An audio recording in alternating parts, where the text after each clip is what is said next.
blank?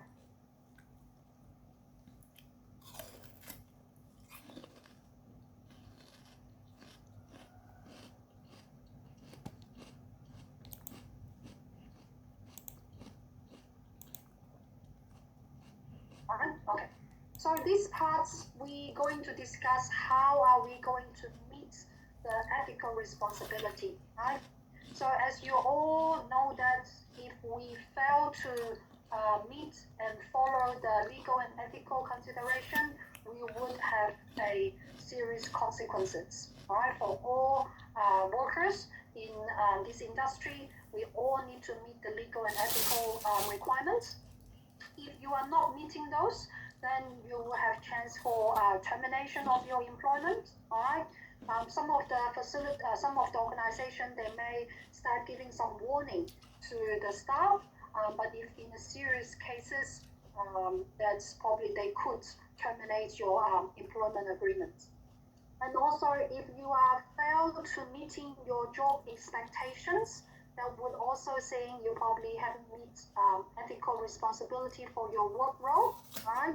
So, for example, if your role is to make sure your clients' safety, but like you when you like the scenario we've done earlier, if you see your client is trying to get up from a wheelchair, and they will definitely have a full, and if you do nothing, then that definitely you are breaching your duty of care. So if you failure to meeting those duty of care or your other legal obligations, then you would say you are not meeting your responsibilities, right?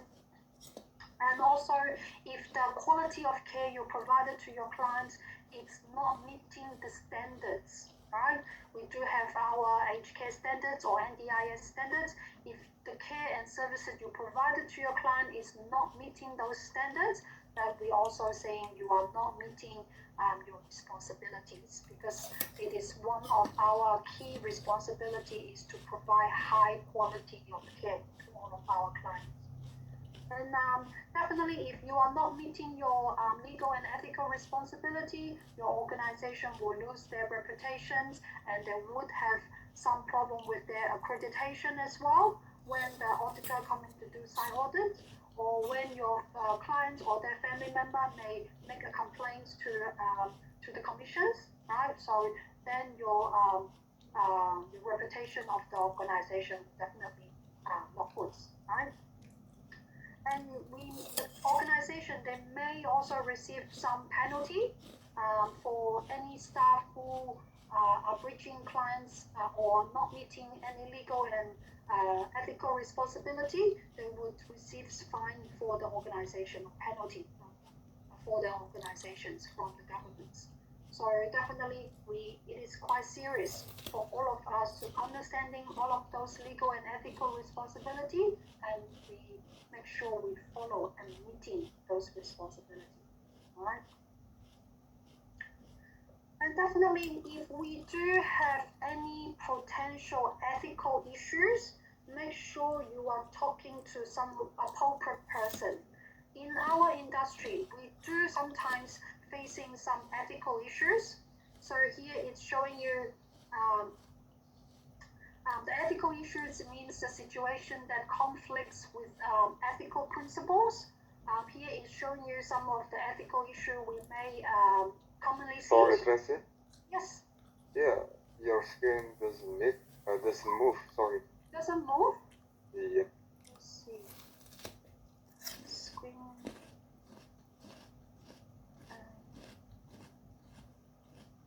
Can you see the screen as ethical issue and dilemma now?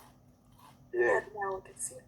Oh, okay, perfect. Sorry for that. So let me know next time earlier so I can check for you. We're up to. Yeah, here is listing some of the common types of ethical issues.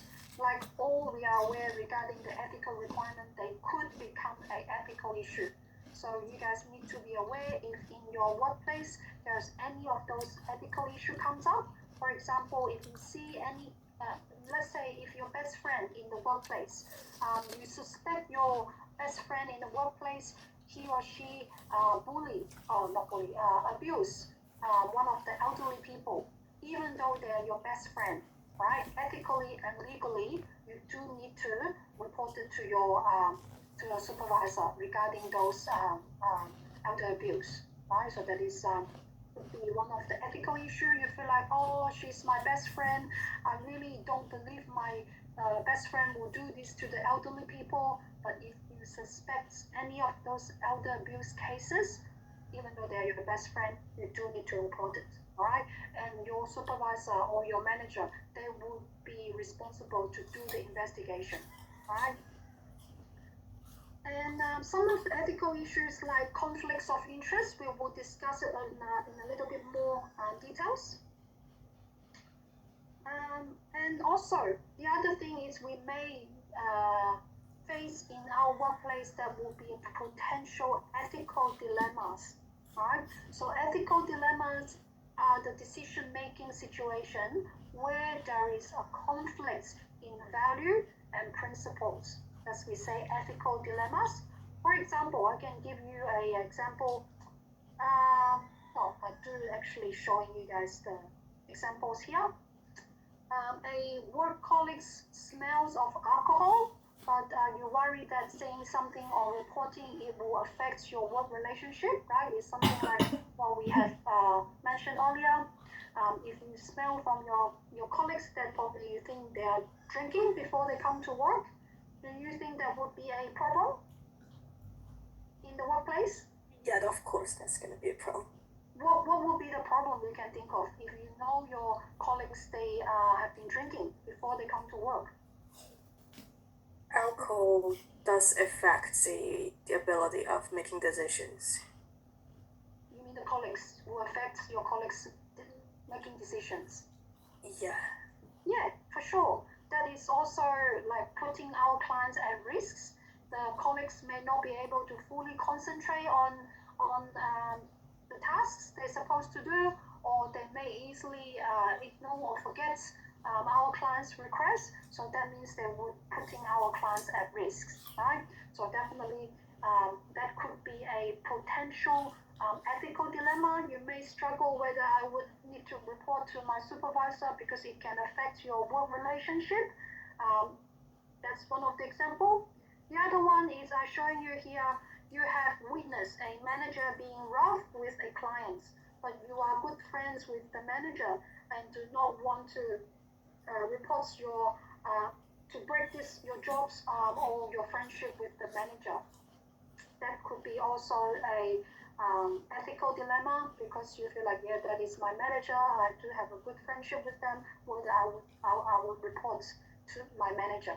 What do you guys think if you are the staff and you witness?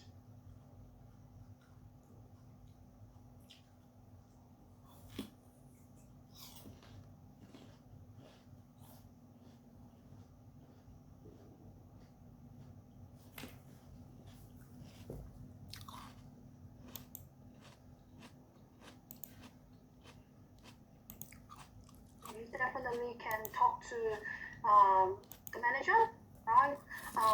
But also you may would you report your manager to a higher management team, you think, in this case?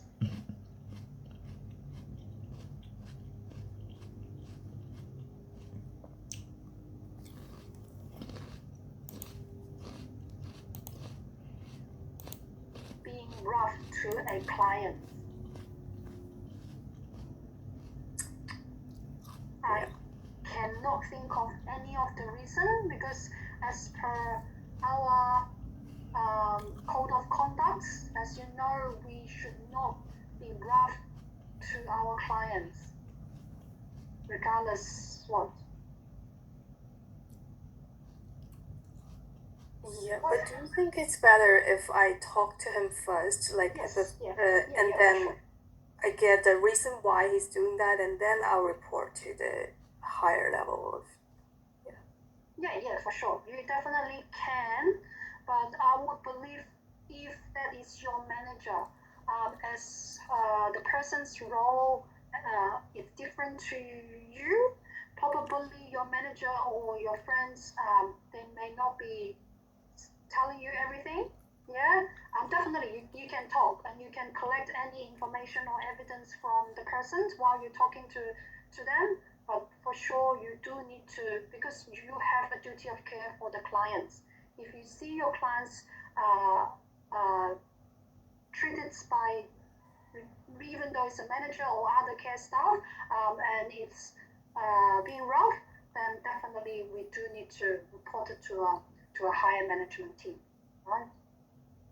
And the other one is like a family is consistently bringing presents to your home to say thank you for supporting their mother. I think that would be also really common cases. What do you think about this?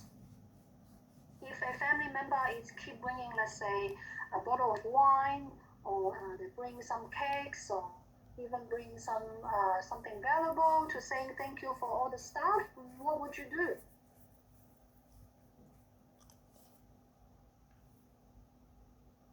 Anyone?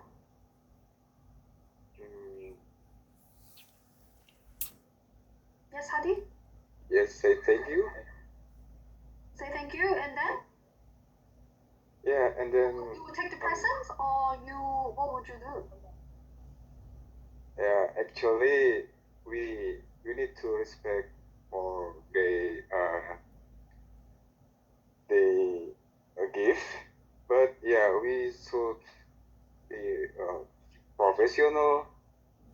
So that why maybe we just take it, but we should report to our supervisor. Okay, so you believe you would take the presents? Because in this case, it say the family member is constantly. So it's not only, it's not once or twice. Probably every time they come and visit, they will bring in a gift or bring a present. Just politely thank the family for the kindness, but explain the accepting gifts is not appropriate according to your policies or guidelines like that. Yeah, excellent. Thank you, Leo. Yeah, normally every organization, they would have those kind of policy to guiding the staff what to do. All right, so definitely we should appreciate that is the presence from the family member to thank you the whole team. But definitely as a support worker, we are not allowed to receiving any presents, even though it's for yourself or for the whole team or for the whole organization. If the family member bringing any, even though it's just a box of chocolates, even though it's just probably not cost more than $5, but we still need to inform our supervisor, and also letting the family member know that it's not, probably it's our policy and procedure not to receiving any gift, but you will share this to you mentioned that to the supervisor, and probably we sharing to the whole team or letting them know, and we cross-checking the organization policy procedure. Some of the organization, they probably allow the staff to having a box of chocolates with the whole team, not only for one person. They was probably sharing with the whole facilities, other staff. But some of the organization, they would not allow the staff to receiving any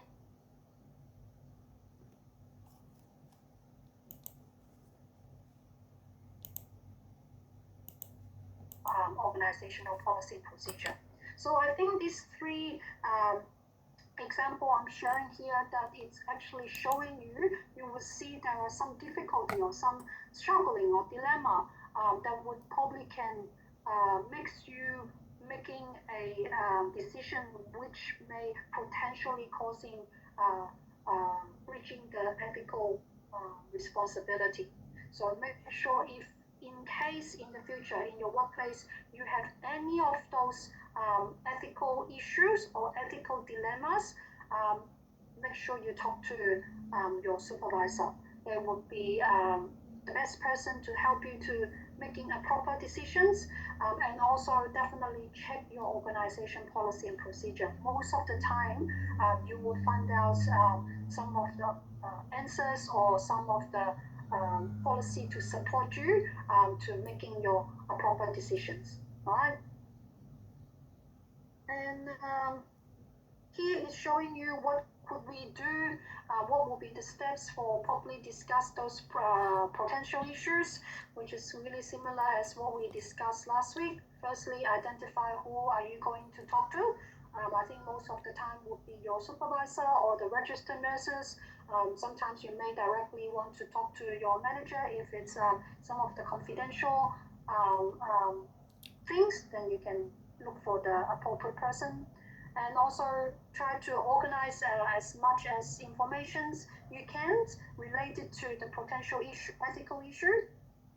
And also make sure we clarify and confirm your understanding of the conversation. Yeah, 99% those conversations would be confidential as well.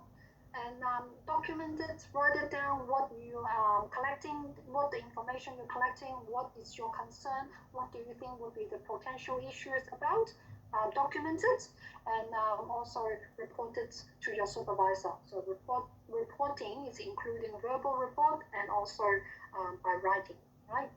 And your supervisor or your manager, they would, based on their investigation and also the information you provided, they would set up a plan. How are they going to address those ethical issues? And we can definitely follow up, right? So those are the really basic steps how we can discuss properly those potential ethical issues with the appropriate person. And here is also showing you about the ethical dilemmas. Definitely you guys should be aware if those could be ethical dilemmas. When you think those could be potentially breaching the ethical value and ethical principles, that would become ethical dilemmas. All right. Probably I can give you another example. One of the clients, he or she probably being told, he or she is diagnosed with cancer, probably the last stage of cancer. I'm not sure if I shared that with you guys before. If the family member coming to you and asking you not to disclose this diagnosis to the clients, what would you do? Do you think that is ethical dilemmas? So that's my first question. Tell me whether you think this is ethical dilemmas. Second, what would you do? So if you have a client, doctor just recently diagnosed the person is on last stage of cancer, and the family member is aware about it, so he or she come to you and ask you not to share this information or not to tell the client themselves that they have cancer. What would you do? Anyone? Do you think that is ethical dilemmas? Yes. Yes, it is. Okay, so you believe that is an ethical dilemma. So what would you do in this case? Talk to our supervisor. Talk to your supervisor, yes, and then?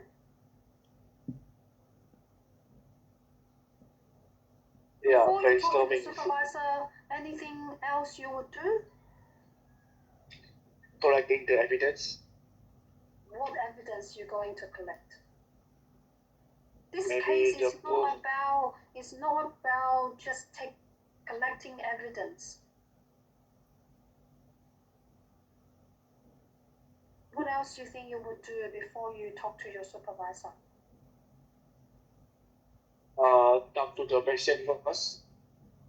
Talk to the person? What are you going to talk to the person? Like, why you don't want me to tell the others? Like, what the reason? So you would talk to the client or you talk to the family member? Because it's the family member asking you not to share this to the client. So you would talk to the family member or you're going to talk to the client? I think the family member first. Sorry?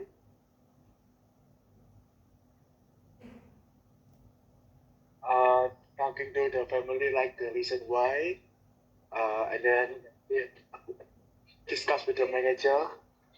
Is it appropriate? Is it okay or not? And then decide the result. So if you are the support worker, would you follow what the family member asking you to do, or you do something different?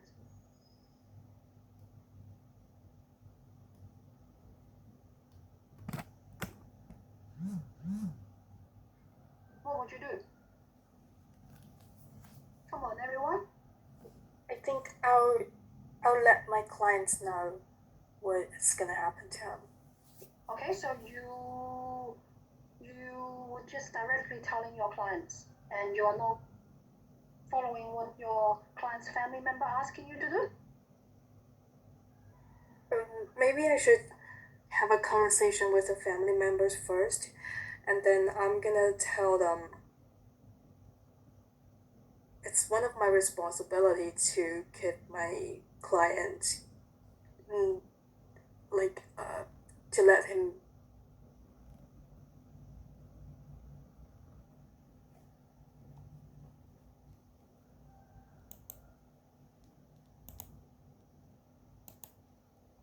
love to be the one to decide what I can do at the last stage of my life. Okay, don't forget, you are not imposing your own value and belief onto others.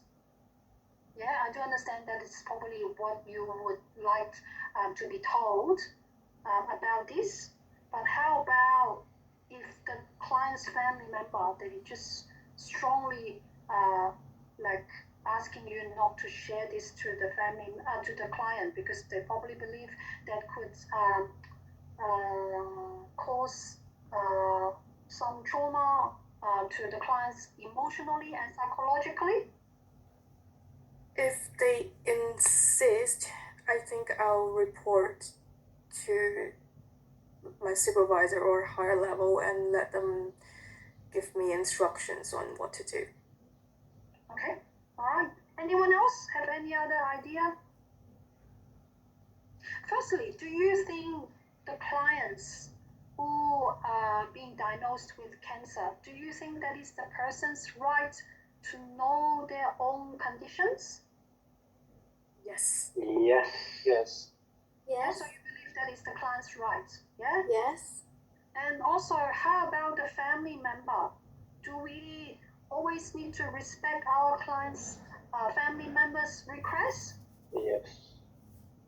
Yes, so in this time, how do you protect your client's rights but also respecting the family member, you think?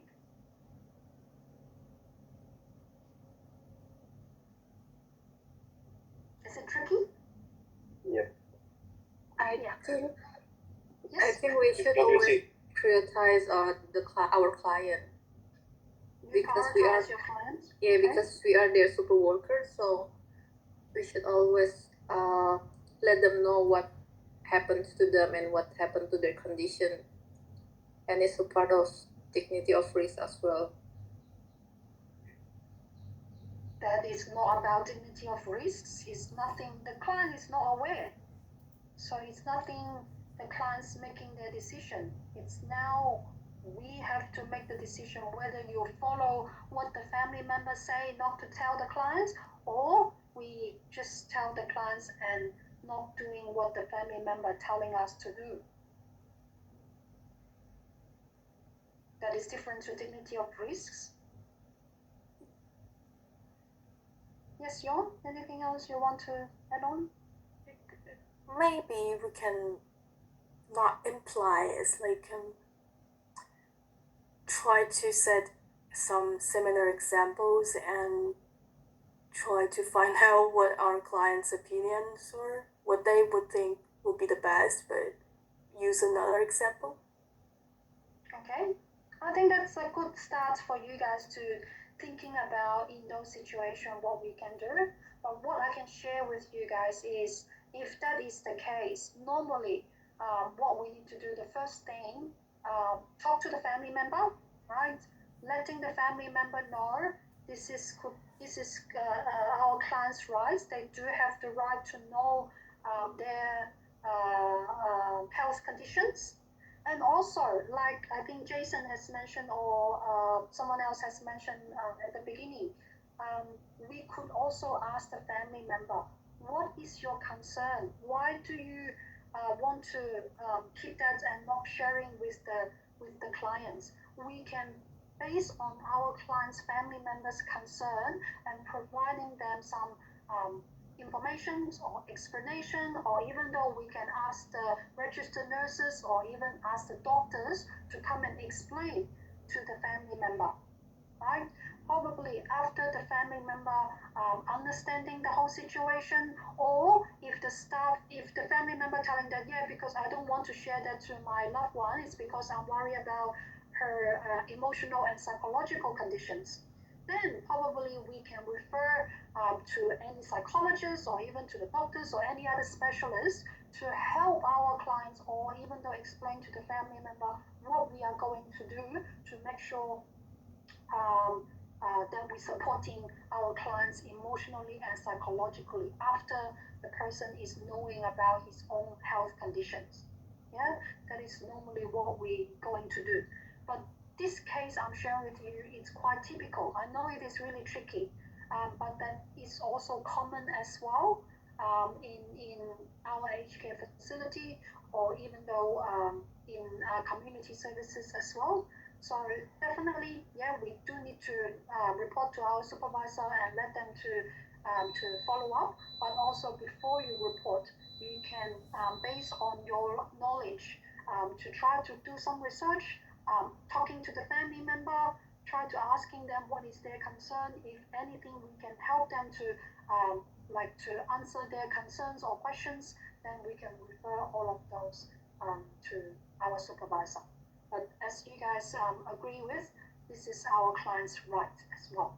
So if you are not able to making the ethical decisions at this stage, then definitely you talk to your supervisor and working as a team. Our whole team is not only you and your supervisor. We probably may need to get the doctors involved, getting the psychologists involved, or any counselor, or even the palliative care team involved to support our clients physically, psychologically, emotionally, and also supporting the family member. Right? Make sense? Helping? Yes. Yes. Great. And also, for sure, we need to recognize our personal value and attitude to make sure what we are doing, and also our decisions are non-judgmental. All right, I think we did mention a couple of times previously. It is important for us not to judge our clients and not to make decisions based on our personal value, even though it's not discriminating our clients because of their religions or cultural background, etc. Right? So how to practice non-judgmental communication?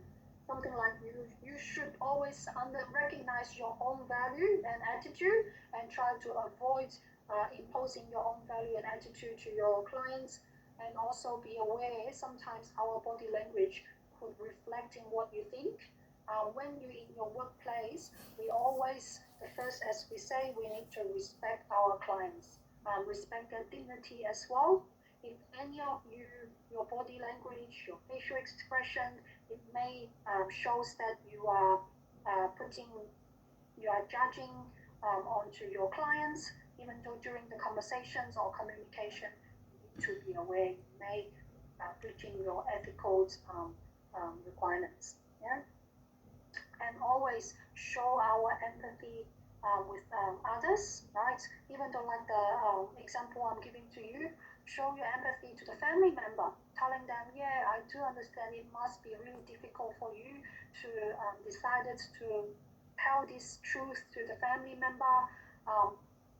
Could you let me know your concerns? Let's see if I am able to help you, right? If I am not able to help you, I'll definitely refer you to my supervisor, or even go to the doctors. I believe they could share a bit more information with you, something like this, right? Acknowledge the person's feeling, right? And definitely keeping in mind keeping an open mind and listen actively to the clients and also the family member, especially the case we just mentioned. Active listening is always playing a crucial part in communication, right? and accepts and respects everyone is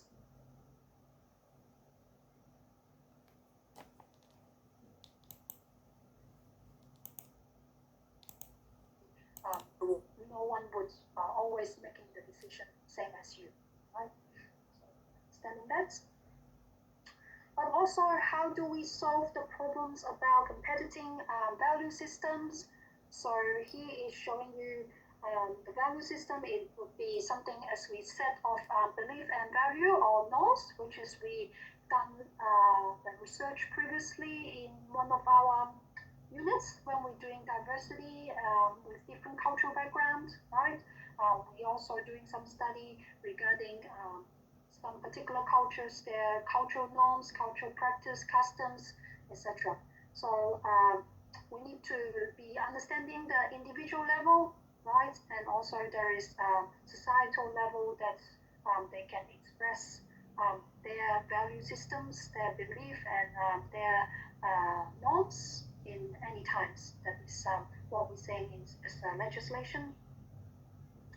And here it's showing you the steps that we can support the persons for problem solving. Here is listing, like, firstly identifies what would be the problem, and always discuss with the team, right? Brainstorm with the whole team, with other care staff or senior care staff, also the supervisor, the managers, or care coordinator, to try to find out what would be the solution that we can support the family member or the clients. And also weigh your alternative. Let's see if we have any other options that could protect to support our client and also the family member, like the example we use, right? And if everyone is agree, or most of the people agree to do so, then we can start implement what we decided to do. And definitely come back, like the example we use. If after we explaining to the family member, they understanding the importance of sharing the health conditions with the clients, they finally agree for us to do so. So we inform the clients about his health conditions. Then we do need to closely monitoring the clients regarding their physical, psychological, and also emotional well-being, right? It could be really traumatic to the clients. So we do need to get prepared what we can do to support the clients, and we evaluate those strategies we implement, it's working or effective or not. And definitely we do need to write it down, right? If it's anything it's not working, then we do need to find a better solutions, right? And don't forget, it is important for us to report any unethical conducts to the appropriate person, which is we keep reminding everyone. It's not only about mandatory reporting. Mandatory reporting is one of the legal responsibility, but also if any unethical conducts. Can you think of any examples would be a unethical conduct or unethical behaviors in the workplace?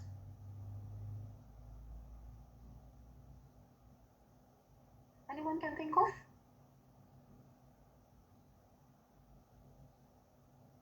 What would be a unethical behaviors in our workplace?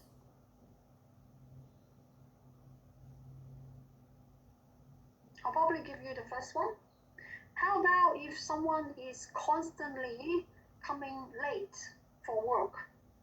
Do you think that is unethical? Yep. Yes. Yes, for sure. Or if anyone always speaking their native language in front of the clients, do you think that is an unethical behavior? Yes. Yeah. So even though those really simple, or really, even though you think, oh, most of the people they're doing like this, but don't forget, many people doing it, it doesn't mean that that is ethical to do so. So if you realize that there is any unethical behavior or conduct, please let your supervisor know.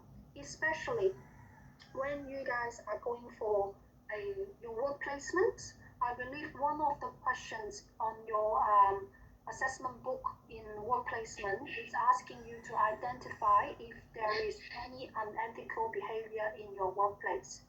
You can keep an eye on your other colleagues or any other students in doing the work placement with you, whether they have any unethical behavior. So you do need to identify. Once you identify that, please report it. So for example, you need to write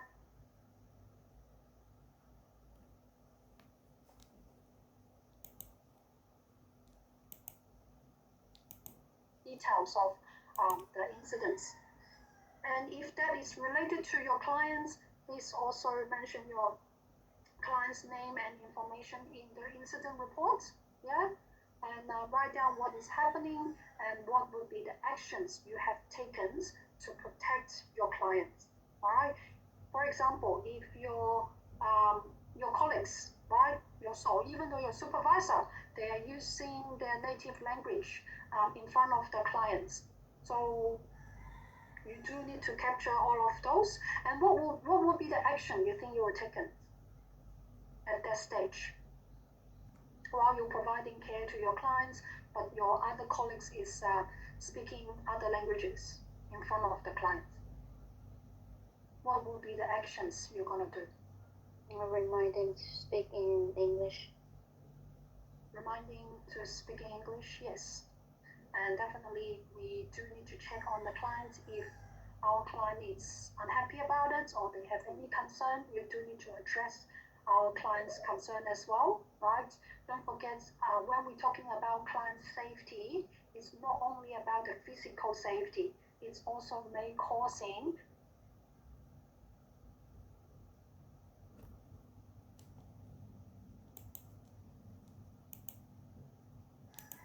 for clients. If the staff are keep using their own language your client doesn't understand, they may feel like, first, you are not respecting me.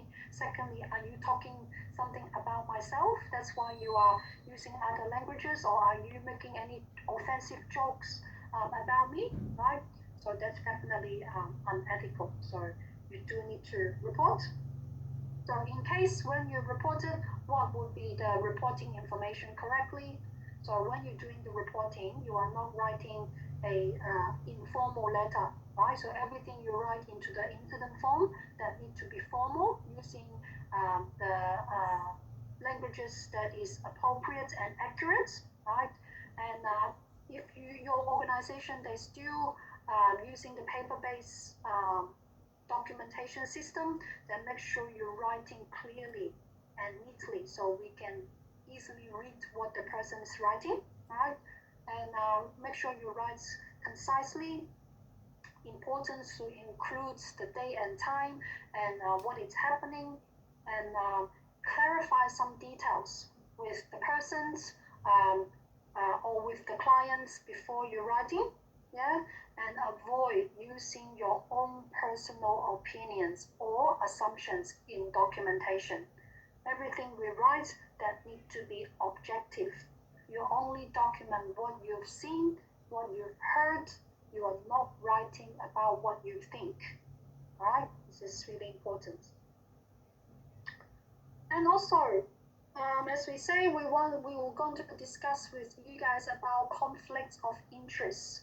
Do you guys know what conflicts of interest is in our workplace? Or in HK industry, any example that you can think of would be a conflict of interest?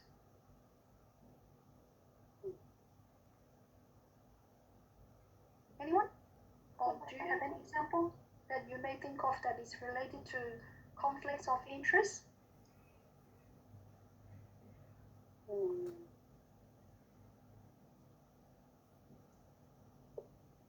Receiving gift.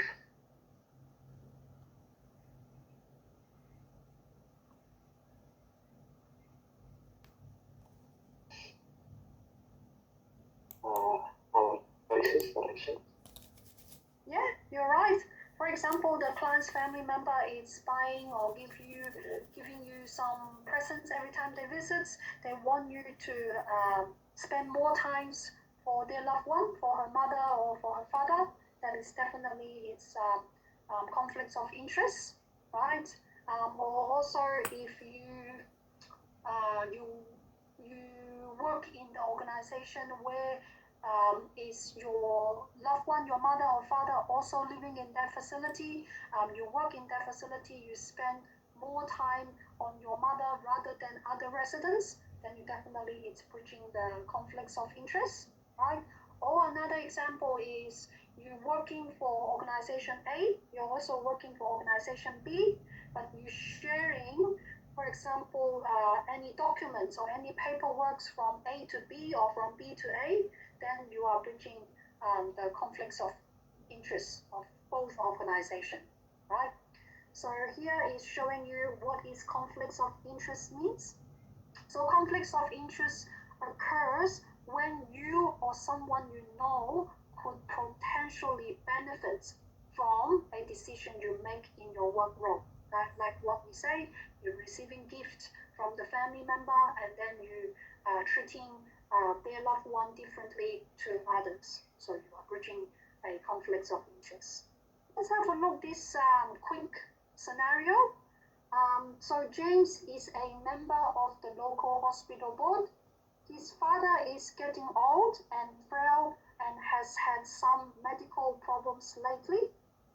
The family is looking for prioritized place in the local aged care facility. As member of the board, James will have some say in whether his father is offered a prioritized place or not. What should be done in this case? Do you think this case is about conflicts of interest?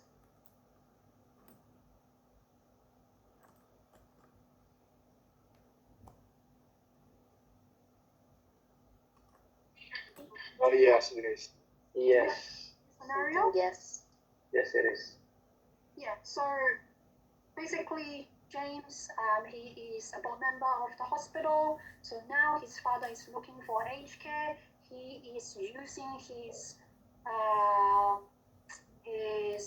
authority to prioritize or jumping the queues for his father to get into aged care quicker than others who is also in the waiting list. Do you think that is a conflict of interest? Yes. Okay, yeah, you all agree that it's a conflict of interest? So Yeah. if it's the case, what should be done? We should have a regulation not to treat family members in the facility that you're working for. Yes, definitely there is a regulations for that. But if you are the staff or you are the board member of this hospital and you are aware that James is trying to using his authority to jump the queues to get his father into an aged care facility, what would you do? Or what do you think James should do appropriately?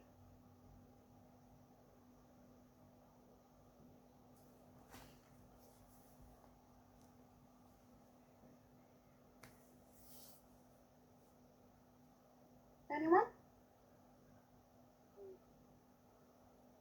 If you are James, what do you think you need to do at this stage according to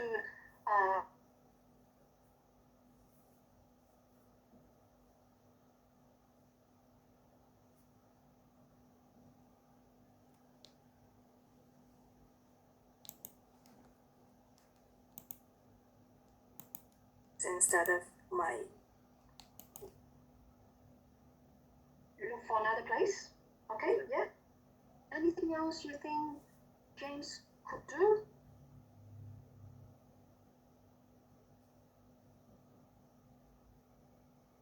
Maybe lodge the file for then like do you have anything like a express of interest, like you want to get into aged care and you have to file a profile, so maybe like lodge it ahead of time?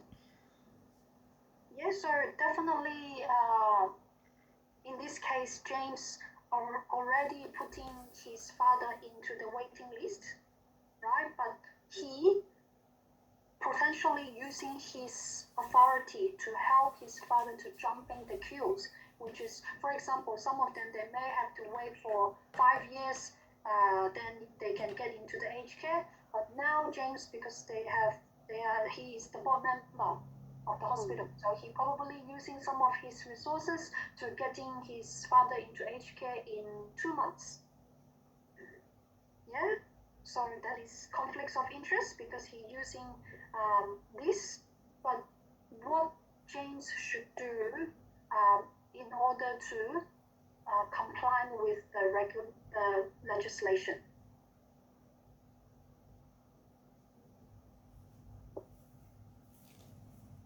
So in this case, James, he should declare of, this is my father, and I'm working in this hospital as a board member, so they should declare to all of the people or all to other board member, so they are aware that this is James' father.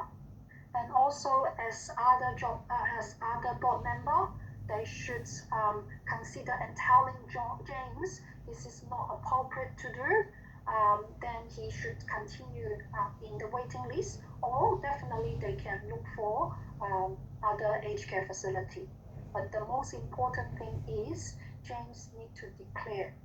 So it is same for you guys in the future.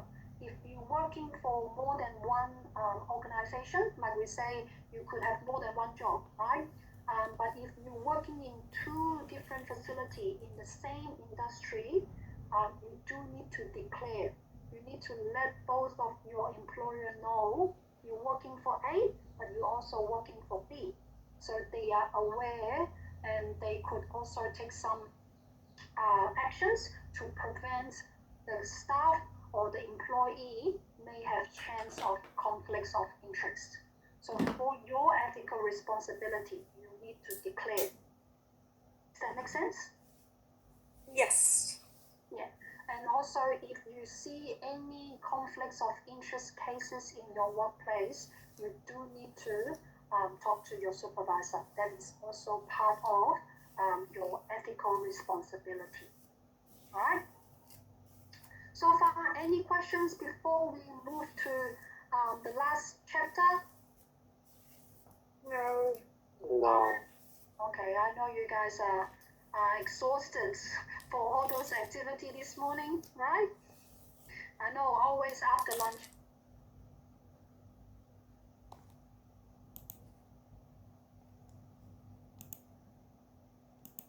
How we can contribute for workplace improvement. That is also what we have mentioned a couple of times, continuous improvement in aged care services. That is one of the standards as well in aged care. So we do need to identify any areas for improvement on meeting the legal and ethical responsibility. That is not only your managers or your supervisor's job to identify the area for improvement, it is for everyone's responsibility, even though as a care support workers, right? That's why we say it is crucial and essential for you guys to understanding each of the legal and ethical requirements. Then you look for if there's anything we can do it better, right? So definitely for the legal and ethical responsibility, you do need to firstly identify if there's any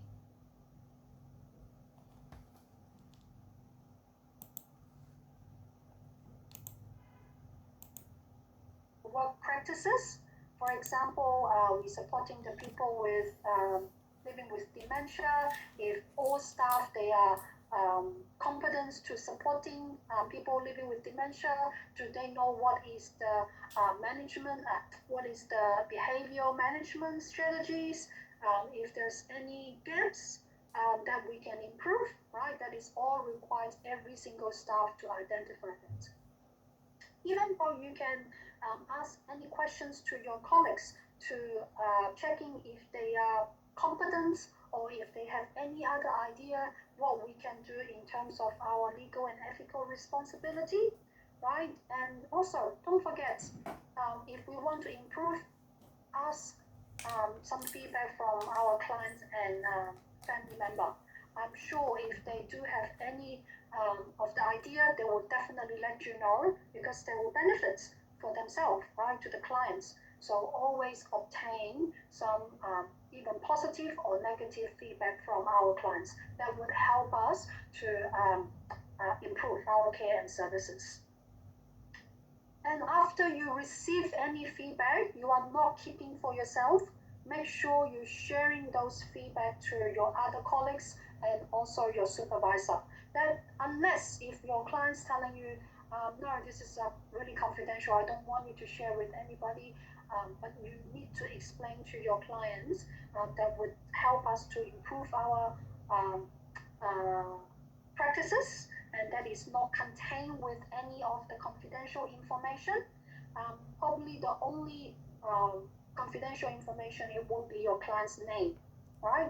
You could probably not mention your client's name, but you still raise those your client's feedback to the team, right? You can probably just mention one of the clients just share with me that she or he doesn't like or he has concern about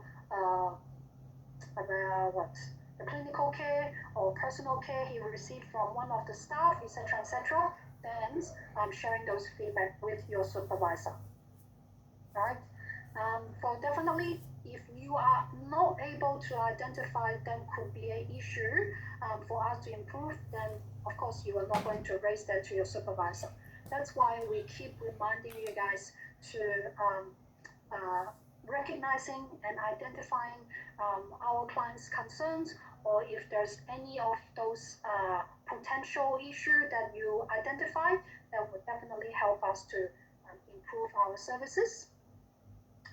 And also try to discuss with the whole team to brainstorm if there's any other suggestion from the team that we can do to improve our services.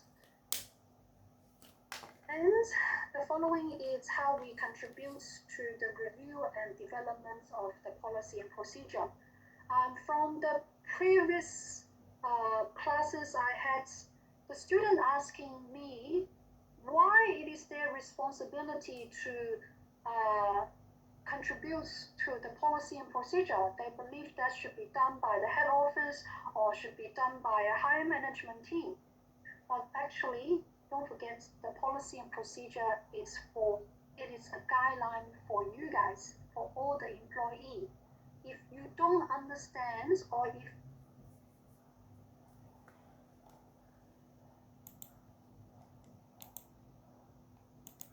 can fully understanding it, and if you have any questions and concerns, let your supervisor know, let your management know. For example, I had some care staff. They are really keen to reading and understanding our policy and procedure. That is great, but he came to me and raised his concern. He said most of us as a care staff, English is not our first language. We do have difficulty of understanding the policy and procedure. It is too difficult for us in reading in English. That is a really great point. Yeah, we do understanding that most of us, we in reading those complex policy and procedure, it could be really difficult for us. So I raised those concerns to my higher management quality team. So we start thinking to develop a checklist or develop some flowchart that is less words and easier for our staff to understand, rather than just writing a paragraph of long sentence. Yeah, we try to making those policy into an easier understanding format, such as using some images, using some flowchart, using the checklist that is to guide the staff, right? So that is what I'm trying to explain to you.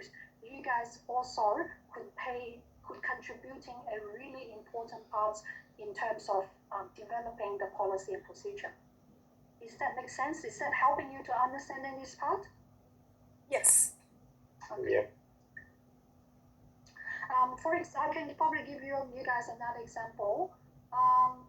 probably before COVID, a lot of facility, they may not using posters a lot in the facility. They were just asking the staff to read their policy about, let's say, hand washing. Yeah.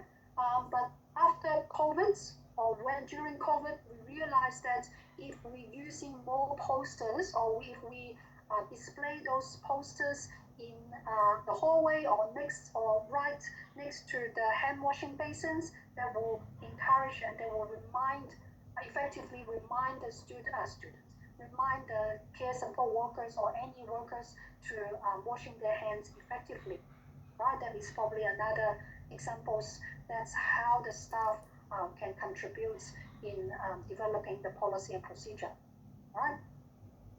So be a support worker, thinking what we can do to, or even though just give your some of the opinion or suggestion to your supervisor in regards to making our policy and procedure better to use or easier to understand. Okay, so in general, this is how the policy and procedure are developed. So normally, your higher management team or in your quality team of the organization, they will review, they will try to identify what is the problem in their organization or in the facility. They will identify what is the needs. For example, they realize that the medication staff, they need some guidance about how to administering medication safely, or they realize that a lot of care staff, they need some guidance or checklist to supporting them to do manual handling tasks, right? So they identify the needs, and then they will do a lot of research. They will need to develop the policy and procedure based on the legislation and also the requirements from the industry, right? So they were utilizing a lot of those information from the regulation.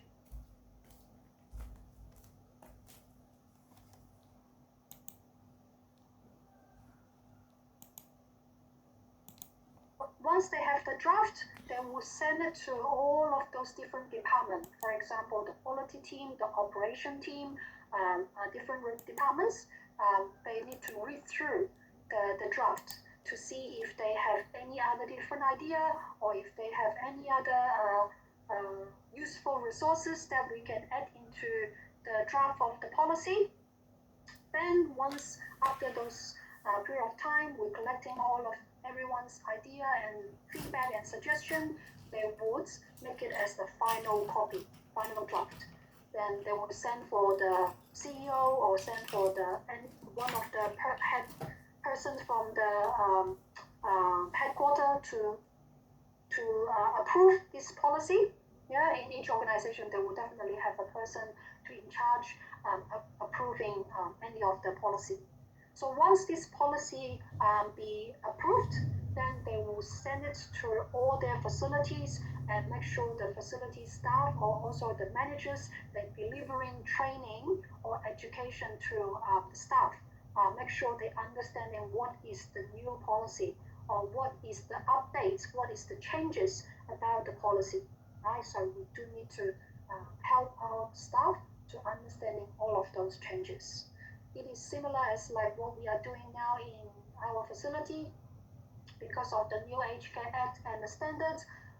Every day our manager is sending a lot of information to help us understanding and how to practice and using the new Aged Care standards, right? Something similar. Because all of those changes of the legislation, it would cause changes to the policy and procedure for the organization as well, right? This is what we're going to showing you next. So here is showing you what is the policy. Policy is definitely developed by each of the organization. Some of the organization, they only have one facility, or some of the organization, they have more than one, or even they have 10, or they have 20 or 40. Like the current organization I'm working with, they have 42 homes. So in the headquarters, once they developed a new policy and procedure, they do need to sending to all of those homes and let the homes to start learning the new policies. So here is showing you a new law or standards or guideline relevant to your organization has been implemented, recorded as policy, and you identify the workplace needs that has not been addressed. If there's any of the area in your organization there is no policy to support this, then you definitely should let your supervisor know or you raise your concern. But I believe most of the compliance organization, they would have some policies to guide the staff what to do. And also for the protocols. So here is showing some of the opportunities that may indicate a protocol should be developed, right? If the workplace has no existing protocols, definitely 100% your headquarters, they do need to develop some protocols to guide the staff if they don't have. For example, the previous organization I work with, they don't have one of the policy which is regarding cultural safety. So after we identify that from the site audits, the auditor has mentioned that your organization don't have this policy in place or procedure in place. How do you guide the staff to work culturally safe to the clients? Then we quickly send this feedback to our headquarters, and then all of those relevant people, they start developing the policy and procedure, right? So that is one of the reasons. And also, you identify a workplace situation or issue that has no standards process for responding to it. That would be another opportunity for your organization to develop a proper protocols to guide the staff, which is like we have mentioned earlier. If other facility has, we also do need to cross-checking something similar, whether in this organization, what we're going to do to safely support our clients. So they need to have a clear and easy to understand protocols that to guide all of the employee, not only care staff. It could be everyone who working in this organization. They should fully understanding those protocols. But definitely, I do understanding reading all of those protocols and policy. It's time consuming. So at least you guys need to make sure the basic of your work role, and in case if you do need to refer to your policy and procedure, you know where to get them. Okay, that is a really basic requirement for all of you. If the auditor come to you and asking you, let's say, Leo, do you know where you can access to your cultural safety policy and procedure in your organization? If you're telling them, sorry, I'm not sure where I can get it, then you fail to meeting these standards. Yeah, so because you're not meeting your ethical responsibility, and also you're probably not fulfilling your duty of care, because part of the duty of care is you are following and understanding about your policy and procedure. If you don't even know where to access those policy and procedure, then I have a doubt you are following your policy and procedure. All right. Any questions for today? That's the end of this unit about legal and ethical requirements for all of us. No. Are you confident knowing most of the legal and ethical considerations now? Yes, I'm confident. That's great. That's great. I know it is. I don't expecting all of you to fully understanding all of the legal and ethical consideration, because sometimes those require you to start working on it, then you will slowly learning it. That's why I feel like it's important to give you guys some example for you to start practices or start thinking about what we're supposed to do in the right way. But at least you need to keep that in mind. Whatever you do, that need to follow the legal and ethical consideration. If there's anything you feel like that could be causing some potential risks, please don't do it. Okay? Even though you're doing it later, rather than you're doing the wrong thing. Is that make sense to you? I think that is also one way that you can protect yourself. Definitely, I don't want any of you breaching or due to your breaches of the legal and ethical consideration and you having some serious consequences. Definitely, I don't want to see that. That's why I keep using different way to help you guys to understanding all of those requirements. Anyone have any question you would like me to explaining to you guys a bit further regarding any particular legal and ethical considerations?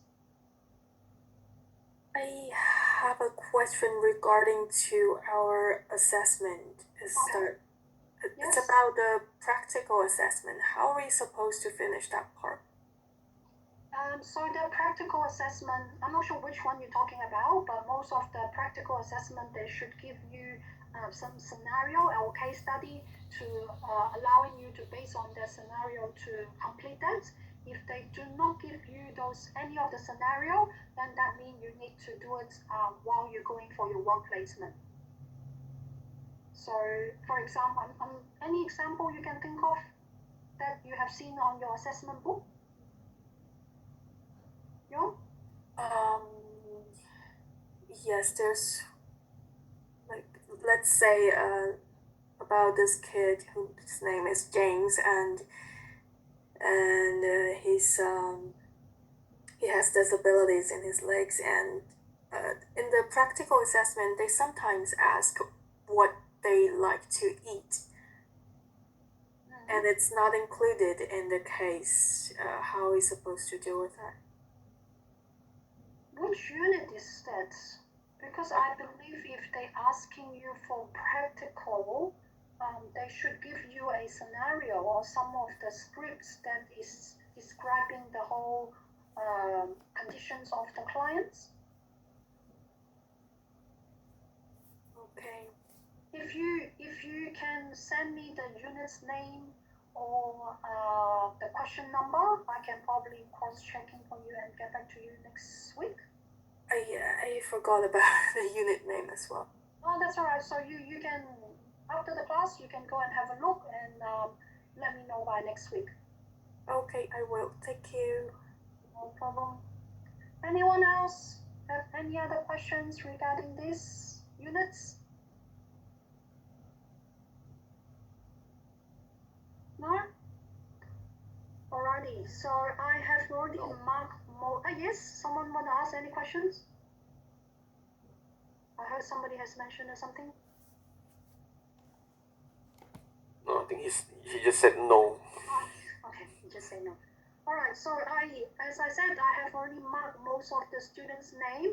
I am going to call those names that I have already marked. If you heard your name, so that means you are free to go. If the name I did not mention, please stay. If you are still online, please stay online and I need to talk to you. Alright, so Hadi, I have already marked you. You are free to go. Thank you so much for the contributions. Thank you, Tracy. Yeah, thank you. Johannes, thank you. I have already marked yours. Thank you, Tracy. Thank you, Vincent. I have already done yours. Thank you, Tracy. Bye. Thank you, Thank you, Leo. Tracy. Bye. Leo Stones. Christian. Thank you, Tracy. Christian start with C. Christian Andrew. I have already marked yours. Thank you. Zeki. Even though Zeki is really quiet today, but Yeah. see, Sorry about that. join the discussion. But next time you need to be more active. Yeah? Okay, thank you. And I have already marked Covina. Thank you. Thank you. And Dawn Baolin Duan. Thank I have already you. marked you as well. Thank you. Thank you. Young, you are good to go. Thank you, Tracy. Erlin, I have already marked you as well. Thank you. Retta, thank you, Retta. Thank you, And Tracy. Bye. thank you, bye. And Janice, I have already marked Janice. And Lily, Felicia, Audrey, Mayadi, Darwin, Sanyang, and yeah, I have already marked you guys. Thank you, Tracy. Thank you. Yeah. Thank you, Tracy. Thank you, Have a Tracy. good one. Christian, start with K. Christian Pan. Yep, nice to. Yeah, Yep, crispy. I have already marked yours. Thank Thank you. Bye. And Yenda, you are free to go. Thank you. Okay, thank you, Tracy. Hermanto, Himanto, Chen. Yeah, so I have already marked yours. Thank you. Gabriella, Jason, Iwa, and Dang Jia Men.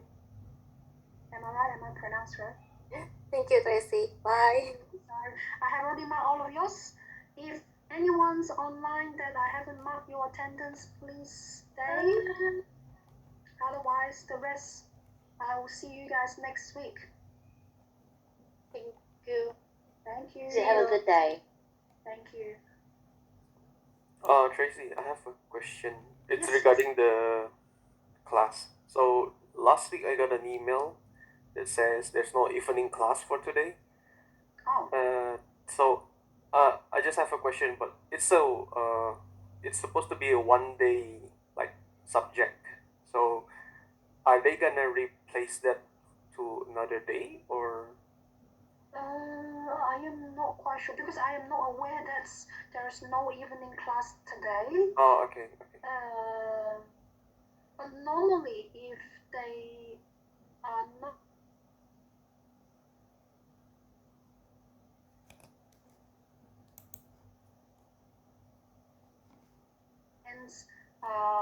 this class to other day. Oh, okay. Christian, if I'm not mistaken, the lecturers said that they will replace on this Friday evening. I think that's normally what they going to do. If they Oh, can't do okay. it on Wednesday, so like Leo said, they should probably do it on Friday. Yeah, she Okay. did ask us about Friday night if we are free, but she also said wait for the email. And then the email Oh, okay. didn't say anything. It just said like no class on Wednesday. Oh, okay. Okay. Thank you. Okay. Thank you. Thank you. For Thank other you. students helping. Yeah. All right. All right. See you. Did I Bye. Tracy?